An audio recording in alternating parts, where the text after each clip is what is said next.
You can feel it the moment you sit across a founder, can't you? That tension, the desperate grasp for approval hidden behind their eyes. It's like a scent in the air, a mix of hope and panic so thick that even the most seasoned angel investor can smell it. You've spent years sharpening your instincts, building a sixth sense for what lies beneath the polished pitch decks and rehearsed lines. And here's the brutal truth. Desperation doesn't just show itself. It screams. It seeps into every word, every gesture, every pause.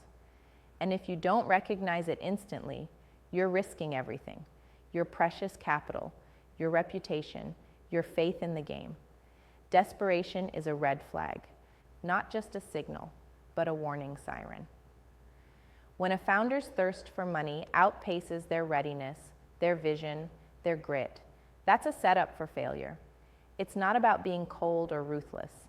It's about being brutally honest with yourself and with them. It's about knowing that no amount of charm can cover up the cracks that desperation digs wide open. Investors don't just lose money to bad business models. They lose it to burned out dreams fueled by panic. But here's where most people get it wrong. They think desperation is just about needing cash. It isn't. Desperation is a virus that infects everything: decision-making, leadership, resilience. It makes founders promise the moon without a plan to get there. It makes them rush hiring, overspend, oversell. Desperation blinds them. And blind founders drag down the investors who believed in them. So how do you avoid walking straight into that trap? How do you, as an angel investor, become the kind of guardian who doesn't just smell desperation, but also knows how to deal with it? The answer starts with perspective. You must look beyond the pitch, beyond the numbers, beyond the carefully crafted story. First, listen to what's not being said. If a founder circles around an answer or dodges critical questions about their runway, customer acquisition cost, or competitive edge, that's desperation hiding behind silence. If they rush you for a yes, push you to sign quickly, or act as if this is the last chance in the world, step back and ask, why? Slow down. Ask for data you haven't seen. Ask for proof that their urgency isn't just a smokescreen. Next, test their resilience. Desperate founders want your money yesterday. Resilient founders want a partner to help them build a future. Resilience isn't about grinning through setbacks. It's about owning mistakes, adapting fast, and growing under pressure. It's about being grounded even when everything feels like it's falling apart. If a founder can't show you how they've learned from past failures or how they handle stress without crumbling, that desperation will only get worse when the real challenges hit. And here's an unspoken secret that few investors talk about. Desperation often comes from founders who believe the system owes them something. They think that because they have a great idea or a passion, the money should flow freely. They confuse enthusiasm with entitlement. As an investor, your job is to break that illusion, not with harsh judgment, but with uncompromising clarity. No deal worth making happens without mutual value. No true partnership forms without respect and humility. When that's missing, you're not just wasting capital. You're feeding a sickness. But this isn't about tearing founders down, it's about raising the game. Because there is hope. There is a way to turn desperation into determination, hunger into focus, chaos into clarity. The founders you want to bet on, those who elevate themselves in the world, are not hiding desperation. They might feel it, yes, but they refuse to let it define them. They refuse to burn their own bridges. They come to the table with their fire tempered by discipline. Here's how you find them.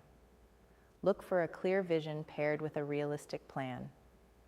Ambition fired by discipline always outshines raw panic.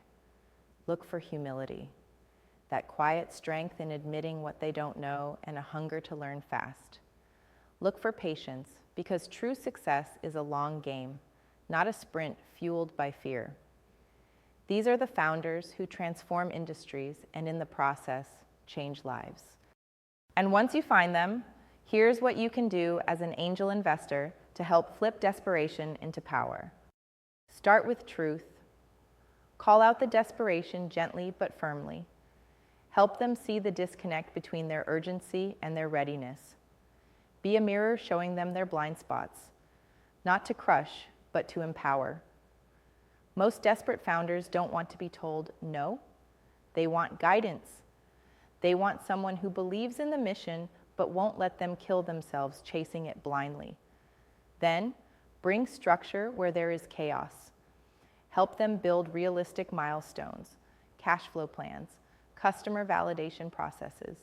Give them tools, not just funds. Teach them that the real power lies not in grabbing, but in earning. Help them embrace failure as a step forward, not a dead end. And above all, demand that they own their transformation. Liberation doesn't come as a gift from investors. It's something founders seize for themselves, with your support, yes, but ultimately through their own grit and sweat.